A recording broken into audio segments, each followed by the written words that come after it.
देखो यूपीएससी ने हमसे पूछा था, with reference to the Indian economy consider the following statement.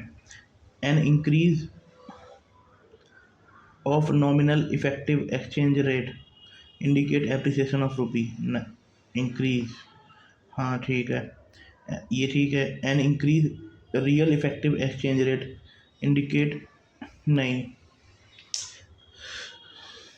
जब रीर बढ़ता है ना तो कॉम्पिटिटिवनेस घटती है। यार रीर बढ़ रहा है, तुम्हारी करेंसी की वैल्यू बढ़ रही है, अब तुम्हारी करेंसी महंगी हो रही है तो आपका एक्सपोर्ट महंगा हो जाएगा। ये तो इसमें सेकंड को हटा दो, फिर आप अपने आप आंसर तक पहुंच जाओगे। 2022 का क्वेश्चन है। तो यार इस पेपर को लोग कठिन बोलते हैं।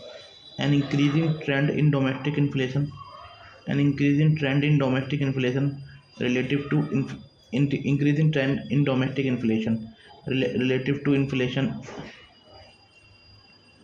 in other countries is likely to cause an increasing divergence between rear and near।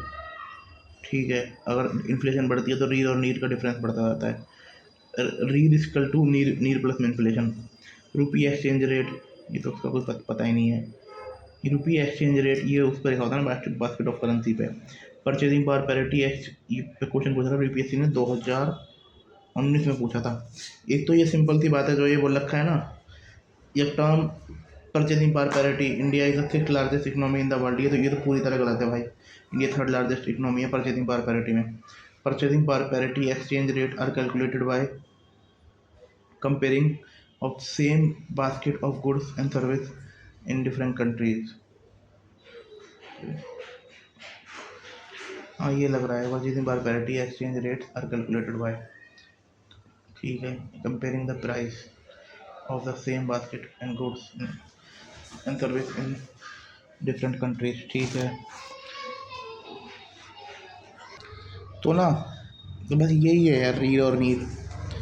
ये हमारी करेंसी की वैल्यू देखते हैं, दूसरे जो बास्केट होती है उसमें काफ़ी सारी करेंसी होती हैं, काफ़ी सारी का 5-7 करेंसी हैं दुनिया की टॉप, उसके हिसाब से देखते हैं। अब पढ़ लेते हैं।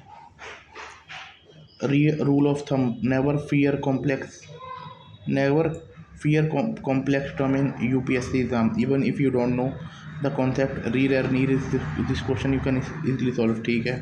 डरो मत यार, इस क्वेश्चन को आराम से सॉल्व कर सकते हैं। Just recall the difference between nominal GDP and real GDP, वो पता ही है। रियल जीडीपी बेस प्राइस पे करते हैं, नॉमिनल जीडीपी करंट प्राइस पे करते हैं। Just focus on exchange rate, है ना, एंड जस्ट एनालाइज।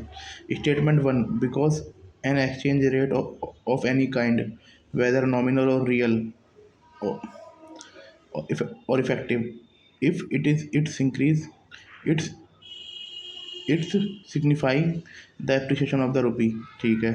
अगर नॉमिनल और रियल कुछ भी बढ़ता है तो इसमें क्या होता है, पैसे की कीमत बढ़ती है।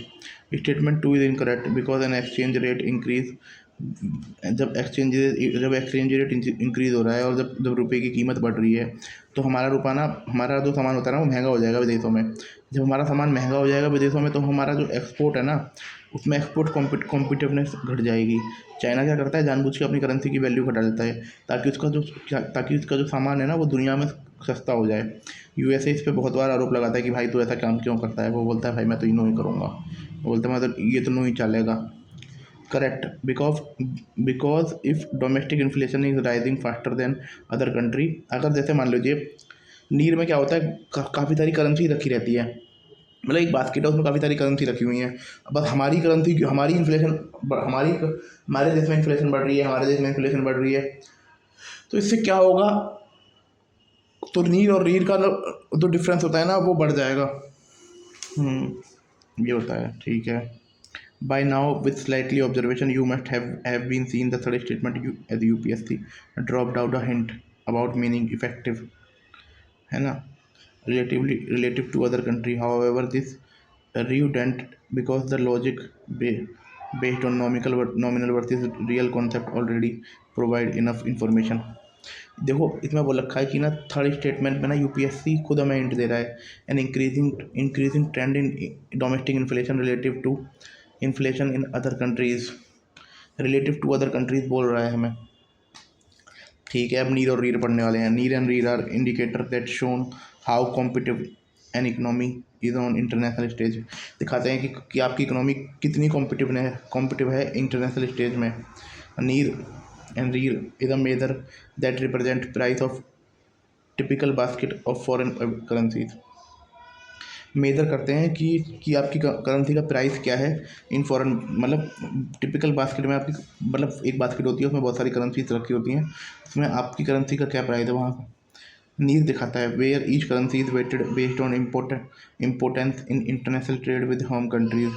यार और ईच करेंसी की जो वैल्यू होती है, ऐसा नहीं कि हमने बोल दी हमारी वैल्यू करेंसी की वैल्यू ये है, जो जितना वो सिंपल सी बात है, जितना वो करेंसी इंपॉर्टेंट है इंटरनेशनल ट्रेड के लिए उस हिसाब से उसकी वैल्यू होती है।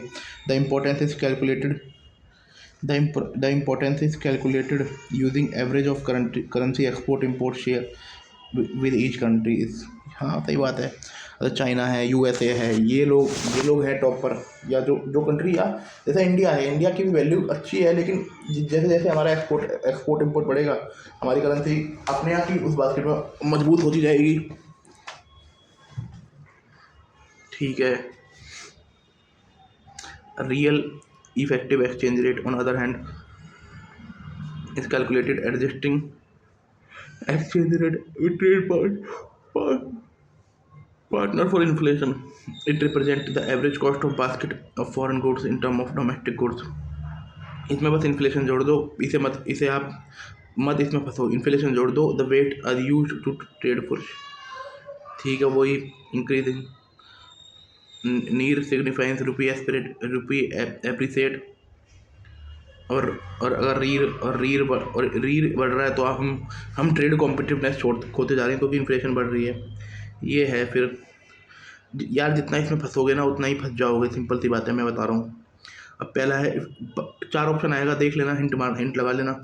Effective exchange rate and trade competitiveness, जितना हमारा इफेक्टिव एक्सचेंज रेट रहेगा, ट्रेड कॉम्पिटिटिवनेस उतना ही बढ़ेगा, है ना, सही बात है ना। अब आपका एक्सचेंज रेट पूरी तरह ख़राब हो जाए, है ना, तो आप ट्रेड, या तो आपकी करेंसी को आप जानबूझ के मजबूत कर दो, आपको ना तो कोई आपके देश में पैसा लगाएगा, ना फिर आपका एक्सपोर्ट कोई मंगाएगा। When domestic inflation is higher than in partner country the re trend. देखो, अगर आपके देश में ज़्यादा महंगाई है, हम पीछे भी पड़ चुके हैं, महंगाई का क्या फर्क होता है। अगर आपके देश में महंगाई है ना, तो मान लीजिए, पहली बात तो एक्सपोर्टर एक्सपोर्ट करेगा ही नहीं, वो अपने देश में ही एक्सपोर्ट कर लेगा, विदेश में क्यों एक्सपोर्ट करेगा। और दूसरी बात ये है कि दूसरे व्यक्ति को ना आपका एक्सपोर्ट महंगा पड़ेगा।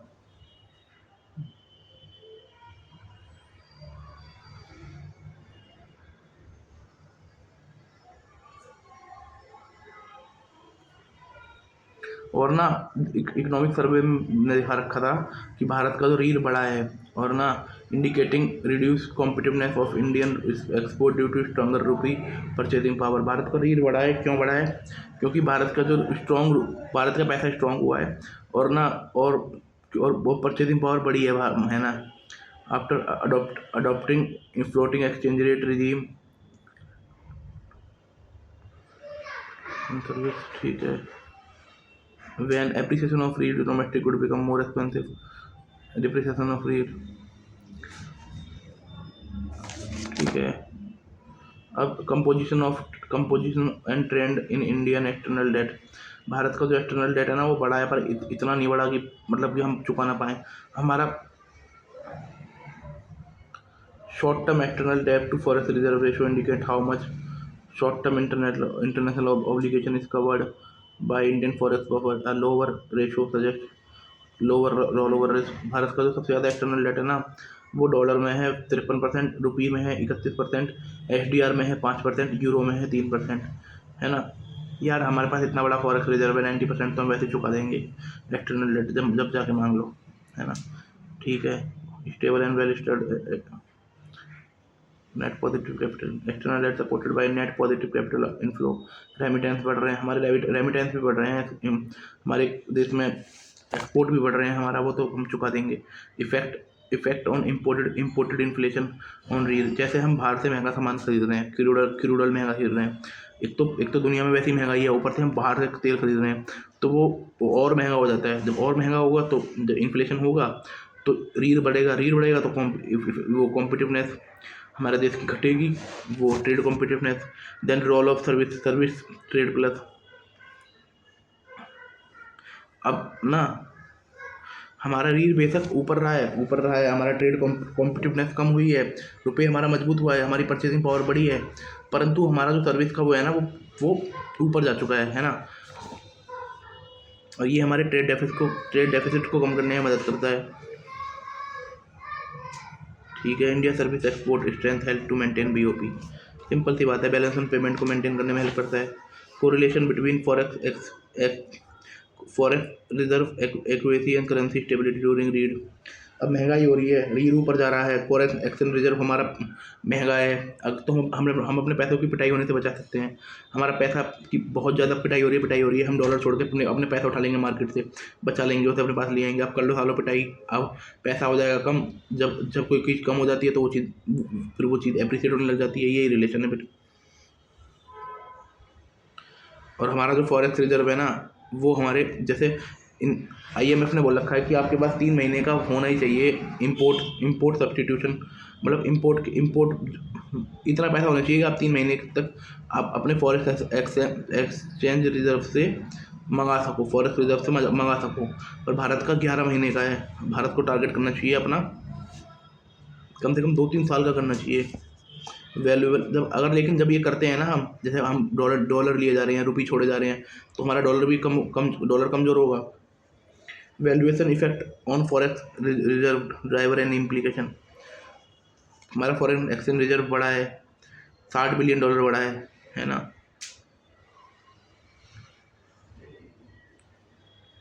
Valuation gain arise from change in asset price, exchange rate movement and evolution of gold and HDR। Such gain inflate the headline reserve figure out, do not contribute real liquidity unless realized। यही है बस, छोड़ो ना। Import cover adequacy, India buffer against global shock. हमारी वही import cover adequacy 10.9%, 10.9 month की है, और IMF 3 मंथ की बोलता है। ठीक है। Volatility in FPI flow and its impact to rupee. अब जब FPI हमारे, और हम एक बात और बता रहा हूँ कि हमारे देश में ना FPI पहले से कम हुआ है, फॉरेन पोर्टफोलियो इन्वेस्टमेंट, जो हम पीछे कई बार पढ़ चुके हैं। जैसे फॉरेन इंस्टीट्यूशनल इन्वेस्टमेंट बोलते हैं, FII। UPSC ने PYQ में भी कई बार पूछ रखा है, वो हमारे देश में ना कम हुआ है। Inflow 10.6%, reflecting sensitivity to external factor. और ना दुनिया में कितना भी वो हुआ है, पर रुपी 2.9% गिरा है। अब FAI कम हुआ है तो डॉलर कम आया है, तो फिर यही है बस। थैंक यू, इतना ही करना था।